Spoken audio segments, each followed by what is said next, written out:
దక్షిణ గవిమిడి ప్రసన్నాంజనేయ స్వామి దేవాలయ అర్చకుడైన నరహరి సుదర్శనరావు అని నేను ఈ యొక్క దేవాలయ విశిష్టత గురించి చెప్పదలుచుకున్నాను.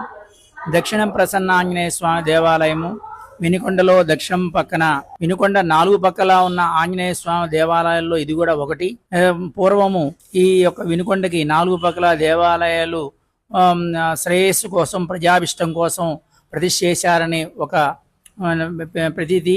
అలాగే ఈ యొక్క దేవాలయం దాదాపు 200 సంవత్సరాల క్రితము పల్లంలో ఉన్న దేవాలయాన్ని మెరకతోలిచి పైకి లేపి విగ్రహాన్ని ప్రతిష్ఠ చేసి మరలా దేవాలయము రూపురేఖలు మార్చి జీర్ణోద్ధరణ చేసి ప్రస్తుతము నిత్యాభిషేకము, నిత్య అలంకారాలతో తొలతూగుతుంది. భక్తులు మంగళవారం, శనివారం, అలాగే హనుమత్ జయంతి, హనుమద్ వ్రతము అలాంటి విశేష రోజుల్లో భక్తులు అధికంగా వస్తారు. కావున అలాగే ఇక్కడున్న ఈ దేవాలయం విశిష్టత